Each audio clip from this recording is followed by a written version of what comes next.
Hello മക്കളെ, നിങ്ങളുടെ English പരീക്ഷയിൽ ഒരു 2 മാർക്കിന് ഇതുപോലത്തെ ഒരു ചോദ്യം വരും. അപ്പോൾ ഇത് കാണുമ്പോൾ ഫിൽ ഇൻ ദ ബ്ലാങ്ക്സ് പോലെയൊക്കെ തോന്നുമെങ്കിൽ സംഭവം എന്താണെന്ന് വെച്ചാൽ പ്രിപ്പോസിഷൻ ആയിരിക്കും ബ്രാക്കറ്റിൽ ഉണ്ടാവുക. അതെടുത്ത് ഫിൽ ഇൻ ദ ബ്ലാങ്ക്സ് പോലെ നിങ്ങൾ ചെയ്യേണ്ടി വരും. അങ്ങനെ വൃത്തിക്ക് ചെയ്ത് കഴിഞ്ഞാൽ 2 മാർക്സ് എളുപ്പത്തിൽ കൊണ്ട് കിട്ടും. ഇനി ഇത് ആക്ച്വലി വേണം ഗസ്സൊക്കെ ചെയ്ത് ചെയ്യാവുന്നേ ഉള്ളൂ. അങ്ങനെ ചെയ്താലും മതി. പക്ഷേ ഒരു 4-5 ചോദ്യങ്ങളെങ്കിലും നിങ്ങൾ എൻ്റെ കൂടെ ഇപ്പോൾ ചെയ്ത് കഴിഞ്ഞാൽ നിങ്ങൾക്ക് എളുപ്പത്തിൽ എന്ത് ചെയ്യാൻ പറ്റും, പരീക്ഷയിൽ എന്ത് വന്നാലും ചെയ്ത് ആ 2 മാർക്കും കൂടെ ഉറപ്പാക്കാൻ പറ്റും. ഉറപ്പാക്കണം. ഈ വീഡിയോ ഫുള്ളായിട്ട് കാണാം. നമുക്ക് ഓരോന്നായിട്ട് നേരം നോക്കാം. വീഡിയോ യൂസ്ഫുൾ ആണെങ്കിൽ എല്ലാ ഫ്രണ്ട്സിനും ഷെയർ ചെയ്യാൻ വേണ്ടി മറക്കണ്ട. അപ്പോൾ എന്താണ് ഈ പ്രപ്പോസിഷൻ എന്ന് പറഞ്ഞു കഴിഞ്ഞാൽ ബേസിക്കലി ഒന്നുമില്ല. The book is on the table എന്ന് പറയുമ്പോൾ ഓൺ ഒരു പ്രപ്പോസിഷനാണ്. She's sitting under the tree എന്ന് പറയുമ്പോൾ അണ്ടർ ഒരു പ്രപ്പോസിഷനാണ്. He walk in to the room, in to ഒരു പ്രപ്പോസിഷനാണ്. The school is near my house, near ഒരു പ്രപ്പോസിഷനാണ് അല്ലേ. അപ്പോൾ എന്താ പ്രപ്പോസിഷൻ എന്ന് പറഞ്ഞാൽ preposition is a word that shows the relationship of a noun or a pronoun to another word in the sentence. ശരിയല്ലേ? ദ ബുക്ക് എന്ന് പറഞ്ഞ സാധനം അല്ലെ, ഈ നൗൺ എന്താണ്, എവിടെയാണുള്ളത്, ടേബിളിലാണുള്ളത് അല്ലേ. അപ്പോൾ ടേബിളിന് ഈ ബുക്കിനെയും കണക്ട് ചെയ്യാൻ വേണ്ടിയിട്ടാണ് നമ്മൾ ഈ ഓൺ എന്ന് പറഞ്ഞ് ഉപയോഗിക്കുന്നത് അല്ലേ. ദ ബുക്ക് ഇസ് എവിടെ, ഓൺ ദ ടേബിൾ. അതേപോലെ ഷീ എന്ന് പറഞ്ഞ ആൾ ഒരു നൗണ് ട്രീൻ്റെ എവിടെ ഇരിക്കുന്നത്, മുകളിലാണോ താഴെയാണോ ഇരിക്കുന്നത്, അണ്ടർ ദ ട്രീ. അപ്പോൾ ഈ 2 സാധനങ്ങളെ തമ്മിൽ കണക്ട് ചെയ്യാൻ വേണ്ടി ഉപയോഗിക്കുന്ന സാധനമാണ് പ്രപ്പോസിഷൻ. ഇനി ഇതിൻ്റെ തിയറി ഒന്നും പഠിക്കേണ്ട ആവശ്യമൊന്നുമില്ല. ഇത് ആക്ച്വലി എങ്ങനെ ഉപയോഗിക്കണം എന്നുള്ള കാര്യം ചോദ്യങ്ങൾ ചെയ്ത് ഒന്ന് പ്രാക്ടീസ് ചെയ്താൽ മതി. അത്രേ ഉള്ളൂ സംഭവം. അപ്പോൾ നമുക്ക് ഓരോരോ ചോദ്യങ്ങളായിരുന്നു നോക്കാം. ഏറ്റവും ബെസ്റ്റ് വീഡിയോ പോസ് ചെയ്തിട്ട് സ്വന്തം ഒന്ന് ട്രൈ ചെയ്ത് നോക്കാം. എന്നിട്ട് ആൻസേഴ്സ് എൻ്റെ കൂടെ ഒന്ന് ചെക്ക് ചെയ്ത് പോവാം. Thus Gandhiji along dash all other freedom fighters persuaded dash British rulers to give India her legitimate independence, which എന്നൊക്കെ പറയാൻ പോകുന്നുണ്ട്. Thus Gandhiji along എന്തായിരിക്കും വരിക, ഓക്കെ, along എ വരുമോ, along വിത്ത് വരാം, along ഇന്ന് വരില്ലേ, along the, along of, along വിത്ത് ആണ് വരിക. അപ്പോൾ വായിക്കുമ്പോൾ തന്നെ നമുക്ക് മനസ്സിലാവും along വിത്ത് ആവാനാണ് ഏറ്റവും ചാൻസ്. അപ്പോൾ അതങ്ങോട്ട് എഴുതി വെക്കുക. along with all other freedom fighters persuaded dash. അപ്പോൾ വിത്ത് ഉപയോഗിച്ച് കഴിഞ്ഞാൽ പിന്നെ ടിക്ക് അടിക്കണം, പിന്നെ അതിനെപ്പറ്റി ചിന്തിക്കേണ്ട ആവശ്യമില്ല. persuaded a ബ്രിട്ടീഷ് ഗവൺമെൻറ്റോ, ഏതോ കുറേ ബ്രിട്ടീഷ് ഗവൺമെൻറ്, ഒരു ബ്രിട്ടീഷ് റൂളേഴ്സ് അല്ലല്ലോ, ഒരു specific set of British rulers അല്ലേ. അപ്പോൾ ബ്രിട്ടീഷ് റൂളേഴ്സ് എന്ന് വരില്ല, of British rulers, in British rulers, the British rulers. അപ്പോൾ വെറുതെ ഉപയോഗിച്ച് നോക്കിയാൽ മതി, വെറുതെ ഇട്ട് കൊടുത്താൽ മതി.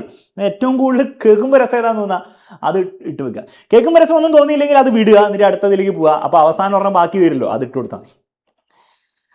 Rulers to give India her legitimate independence which dash his words, which his words വരില്ല, ഓഫ് ഹിസ് വേർഡ്സ് ഇല്ല, ഇൻ ഹിസ് വേർഡ്സ് വരാം. അപ്പോൾ ഇൻ ഹിസ് വേർഡ്സ് ഇട്ട് കൊടുക്കുക, അത്രേ ഉള്ളൂ. ഏറ്റവും കേൾക്കുമ്പോൾ രസം തോന്നുന്നത് ഇട്ട് കൊടുക്കുക, അത്രേ ഉള്ളൂ. Was her birthright. The dream dash independence. Dream independence ആണ്, ഓഫ് ഇൻഡിപെൻഡൻസ്, ഓഫ് ഇൻഡിപെൻഡൻസ് ആയിരിക്കും. അത്രേ ഉള്ളൂ പരിപാടി, കഴിഞ്ഞു. ഒരെണ്ണം മിക്ക സമയത്തും ബാക്കി വരും, പരിപാടി തീർക്കുക. വെറുതെ ഇട്ട് കൊടുക്കുക, മനസ്സിലായി. ഓപ്ഷൻസിലേക്ക് ഇവിടെ ഡാഷ് നോക്കി ചിന്തിക്കേണ്ട ആവശ്യമൊന്നുമില്ല. ഓപ്ഷൻസിലേക്ക് പോകുക, ഓരോന്നും വെച്ച് നോക്കുക, ഏതാണോ ഏറ്റവും രസമായിട്ട് തോന്നുന്നത് അതായിരിക്കും ഫൈനൽ ആൻസർ വരിക. അത്രേ ഉള്ളൂ പരിപാടി. ക്ലിയർ ആണല്ലോ മക്കളെ, സെറ്റ് ആണല്ലോ? ഓക്കെ, അങ്ങനെയാണ് ഈ ചോദ്യം വീഡിയോ പോസ്റ്റ് ട്രൈ ചെയ്ത് നോക്കി വെക്കുക.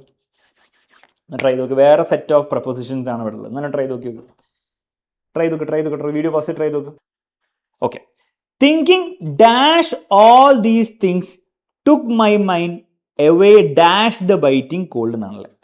തിങ്കിങ് ഓഫ് വരാം, ഓഫ് ഓൾ ദി, എബൌട്ട് വരാം, എബൌട്ട് ഓൾ ദീസ് തിങ്സ് വരാം, ടുവേർഡ്സ് ഓൾ ദീസ് തിങ്സ് വരില്ല എന്തായാലും, ഓണും ഫ്രം ഒന്നും വരില്ല. അപ്പം thinking of all these things ഓക്കെയാണ്, thinking about all these things ഓക്കെയാണ്. അപ്പോൾ ഒരു കൺഫ്യൂഷൻ വന്നു, നമ്മൾ എന്ത് ചെയ്യുന്നു, അവിടെ വിടുന്നു, അവിടെ നിൽക്കട്ടെ, ക്വസ്റ്റ്യൻ മാർക്ക് ഇടാം. All these things took my mind away dash the biting flow. Away of വരില്ല, എവേ അബൌട്ട് വരില്ല, എവേ ടുവേർഡ്സ് വരില്ല, എവേ ഓൺ വരില്ല, എവേ ഫ്രം വരാം. എവേ ഫ്രം കറക്റ്റ് ആണ്. അപ്പോൾ അവിടെ ഉറപ്പായി ഇടുന്നു, ഇട്ട് കൊടുക്കുക. എവേ ഫ്രം ഇട്ട് കൊടുത്തു, പരിടുത്തു.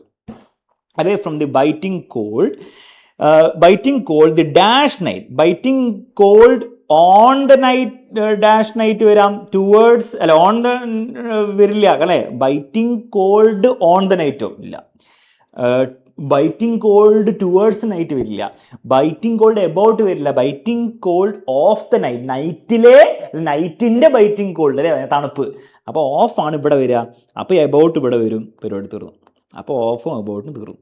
അപ്പോൾ ഇങ്ങനെയാണ്. കൺഫ്യൂഷൻ വന്നു കഴിഞ്ഞാൽ വിടുക, എന്നിട്ട് ബാക്കി എവിടെയും ഫിറ്റായി പോകുമല്ലോ. അപ്പോൾ മറ്റേത് ഓട്ടോമാറ്റിക് നിന്ന് കിട്ടും. അപ്പോൾ thinking about all these things to come from the biting cold of the night and my wet nose until I saw my sister walking dash me. Walking towards me ആണോ അല്ലെങ്കിൽ ഓൺ മീ ആണോ? Walking towards me ആണ്, അത്രേ ഉള്ളൂ, simple പരിപാടി, towards me.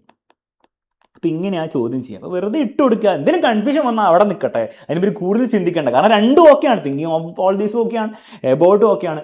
അപ്പോൾ of ഇവിടെ ഉപയോഗിച്ചപ്പോൾ മനസ്സിലായത് ഇത് എബൌട്ടാണ് ഇതിൽ കറക്റ്റ് എന്നുള്ളത്. ആ രീതിയിലാണ് നിങ്ങൾ ചെയ്യേണ്ടത് കേട്ടോ. അടുത്ത ക്വസ്റ്റ്യൻ ട്രൈ ചെയ്ത് നോക്കുക, വീഡിയോ പോസ്റ്റ് ട്രൈ ചെയ്ത് നോക്കുക. About Indian independence, Gandhiji made his point of view clear dash many a meeting. For many a meeting അത്ര പോരാ, ഫ്രം many a meeting എന്തല്ല, മീറ്റിങ്ങിൻ്റെ കാര്യമല്ല വരും, മീറ്റിങ്ങിൽ എന്നാണ് ഉദ്ദേശിക്കുന്നുണ്ടാവുക. ഓഫ് many a meeting അത്ര ഉചിതമല്ല.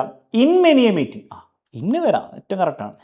അറ്റ് many a meeting അത്ര ഉചിതമല്ല, കാരണം മീറ്റിങ്ങിൽ എന്നാണ് ഉദ്ദേശിക്കുന്നത്. അപ്പോൾ മീറ്റിങ്ങിൽ എന്ന് പറയുമ്പോൾ ഇന്നാണ് വരിക, ഇൻസൈഡ് എന്നാണ്, എന്ന് പറഞ്ഞാൽ ഇൻസൈഡിൻ്റെ ഷോർട്ട് ഫോമാണ്. അപ്പോൾ ഇൻ മെനി എ മീറ്റിംഗ് ആണ് ഉചിതം, ഏറ്റവും ഉചിതം ടിക്ക് ചെയ്യാന്നുള്ളൂ. ഇനി കിട്ടിയില്ലെങ്കിൽ വിടുക, എന്നിട്ട് ബാക്കിയുള്ളത് ചെയ്തു വരുമ്പോൾ കിട്ടിക്കോളും. I am not here to beg dash independence, beg for independence കറക്റ്റാണ്, ഫ്രം ഓഫും ഒന്നും അവിടെ വരില്ല. അപ്പോൾ ഫോർ ഇൻഡിപെൻഡൻസ് ആണ് അവിടെ കറക്റ്റ് എഴുതി വെക്കുക, for independence. But I have come as a result dash last year suffering. From last year suffering, I have come as a result from last year suffering. Okay, of last year suffering കുറച്ചുകൂടി correct ആണ്, at last അല്ല. അപ്പോൾ ഫ്രമോ ഓഫോ ഓക്കെയാണ്, ഓഫാണ് കുറച്ചുകൂടി sounds right. അവിടെ വിടുക. There is no such thing as a gift of independence dash one nation to another. There is no such thing as a gift of independence from one nation to other. Perfect. Of one nation to അതല്ല, from ഒരു നേഷനിൽ നിന്നുള്ള independence കിട്ടുക എന്നുള്ള കാര്യമാണ് പറയുന്നത്. അപ്പോൾ നിന്ന് എന്നുള്ള ഫ്രം ആണ് ഇവിടെ കറക്റ്റ്. അപ്പോൾ ഇവിടെ ഫ്രം പോയി കഴിഞ്ഞാൽ മറ്റൊരിടത്ത് ഓഫ് അല്ലല്ലോ വരിക. അപ്പോൾ ചിലപ്പോൾ കൺഫ്യൂഷൻ വന്നു കഴിഞ്ഞാൽ വിട്ട് കഴിഞ്ഞാൽ കൺഫ്യൂഷനുള്ള ഏതെങ്കിലും രണ്ടെണ്ണം എവിടെയും പോയിക്കോളും, അപ്പോൾ എളുപ്പത്തിൽ കിട്ടും. അപ്പോൾ ഏതാണ് ഉപയോഗിക്കാത്തത്, അറ്റ് നമ്മൾ ഉപയോഗിച്ചില്ല, സിമ്പിൾ. അപ്പോൾ ഇങ്ങനത്തെ ചോദ്യം വന്നാൽ വെറുതെ ഇട്ട് കളിക്കുമ്പോൾ കിട്ടിക്കോളും. ഒരു ചോദ്യം കൂടെ നമ്മൾ ചെയ്ത് നോക്കാം. ലാസ്റ്റ് ക്വസ്റ്റ്യൻ ഒന്ന് ട്രൈ ചെയ്ത് നോക്കിയോ, കിട്ടിയില്ലെങ്കിലും കുഴപ്പമൊന്നുമില്ല, ഒരു ട്രൈ ചെയ്ത് നോക്കാം. In a strange tale എന്ന് പറഞ്ഞ കഥ, dash courage and resilience, a courage, of courage and resilience makes sense.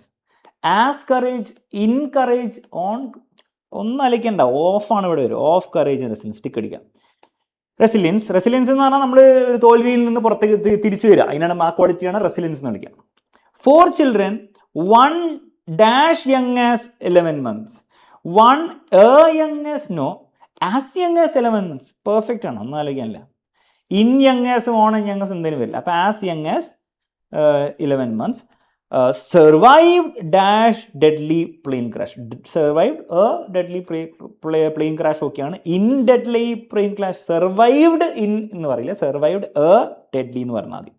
Survived the അല്ലെ ആണ് അവരുടെ ഉപയോഗിച്ചുകൊണ്ട് ഉപയോഗിക്കുക. A deadly plane crash. The plane crash deep dash the Colombian Amazon.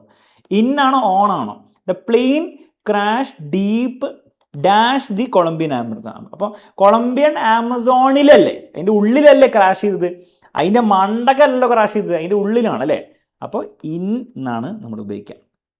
അപ്പോൾ നിങ്ങൾക്ക് ചിന്തിക്കാം, സാർ അപ്പോൾ ക്രാഷ് ചെയ്ത് അതിൻ്റെ മണ്ടക്കല്ലേ, അപ്പോൾ മണ്ട എന്ന് പറയുമ്പോൾ നമ്മൾ എന്താണ് ആക്ച്വലി ഒരു സാധനത്തിൻ്റെ മുകളിലാവണം. For example the bottle is sitting on the table, അപ്പോൾ ടേബിളിൻ്റെ മണ്ടയിൽ തന്നെയാണെങ്കിലാണ് നമ്മൾ ഓൺ എന്ന് പറയുക. അല്ലെങ്കിൽ പക്ഷേ നമ്മളിപ്പോൾ എന്താണ് ക്ലാസ് റൂമിൻ്റെ ഉള്ളിലാണെങ്കിൽ I am sitting on the class room എന്ന് പറയില്ല അല്ലേ, നമ്മൾ ക്ലാസ് റൂം എന്ന് പറഞ്ഞ സാധനത്തിൻ്റെ ഉള്ളിലല്ലേ ഇരിക്കുന്നത്, അപ്പോൾ ഇൻ ദി ക്ലാസ് റൂം എന്ന് പറയും.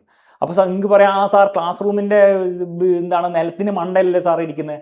അപ്പോൾ അങ്ങനെ പറയണം, നിങ്ങൾ ഫ്ലോറിൻ്റെ കാര്യം പറയണം, ക്ലാസ് റൂമിൻ്റെ കാര്യം പറയരുത്. I am sitting on the floor എന്ന് വേണേൽ പറയാം, അല്ലെ I M standing on the floor എന്ന് പറയാം. പക്ഷേ ക്ലാസ് റൂം എന്ന് പറഞ്ഞൊരു വലിയ സാധനമാണ് അല്ലേ, അപ്പോൾ അതിൻ്റെ ഉള്ളിൽ ഞാൻ ഇരിക്കുമ്പോൾ I am sitting in the class room എന്ന് പറയാം. അതേപോലെ ആമസോൺ, കൊളംബിയൻ ആമസോണിൻ്റെ കാര്യം പറയുമ്പോൾ അത് ആമസോണിലേക്ക്, അതിൻ്റെ ഉള്ളിലേക്കല്ല വന്ന് ക്രാഷ് ചെയ്തത്, അപ്പോൾ ഇൻ ദ കൊളംബിയൻ ആമസോൺ എന്നുള്ള രീതിയിലാണ് പറയുക. For example, I was born on Kerala ആണോ ഇൻ കേരള ആണോ? I was born in Kerala, ഞാൻ കേരളത്തിൻ്റെ ഉള്ളിലാണ് ഞാൻ ജനിച്ചത്, അല്ലാണ്ട് കേരളത്തിന് മണ്ടക്കല്ലല്ലോ ജനിച്ചത്. അപ്പോൾ പ്രത്യേകിച്ച് പ്ലേസുകളുടെ കാര്യമൊക്കെ പറയുമ്പോൾ ഇൻ ആ പ്ലേസാണ് പറയണം എന്നുള്ള ആ ലോജിക് ഉപയോഗിക്കുക. ഓൺ പ്ലേസ് എന്ന് പറയുന്നതിൽ അർത്ഥമില്ല, ഓൺ കൊളംബിയൻ ആമസോൺ എന്നോ ഓൺ കേരള എന്ന് പറയുന്നതിൽ അർത്ഥമില്ല. In Kerala, in Colombian Amazon, ആ ഒരു കാര്യം ഒന്ന് ഓർത്ത് വെക്കാം. അവിടെ കൺഫ്യൂഷൻ ഉണ്ടാവാൻ ചാൻസ് ഉണ്ട്. അപ്പോൾ ആ രീതിയിൽ ഒന്ന് ചിന്തിച്ച് വെച്ചാൽ മതി. ഇതുപോലത്തെ കൺഫ്യൂഷൻസ് പരീക്ഷയിൽ വരുമ്പോൾ നമുക്ക് എന്ത് ചെയ്യാം, ഈ രീതിയിലാണ് നിങ്ങൾ എന്ത് ചെയ്യണം, ചിന്തിക്കേണ്ടത്. അതിനാണ് ഞാനിതൊക്കെ ചെയ്യിപ്പിച്ചത്. അതല്ലാത്ത പക്ഷേ എളുപ്പത്തിൽ നിങ്ങൾക്ക് ഈ 2 മാർക്കും 4 മാർക്ക് പുഷ്പം പോലെ നിങ്ങൾക്ക് കിട്ടുന്നതായിരിക്കും. ക്ലിയർ ആണല്ലോ മക്കളെ?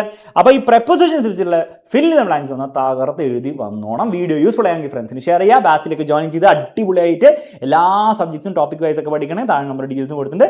ഇപ്പോൾ ബാച്ചിന് ഓഫറാണ്, അതും കൂടി ഉപയോഗിച്ച് ജോയിൻ ചെയ്യാം. Bye bye, take care and all the best.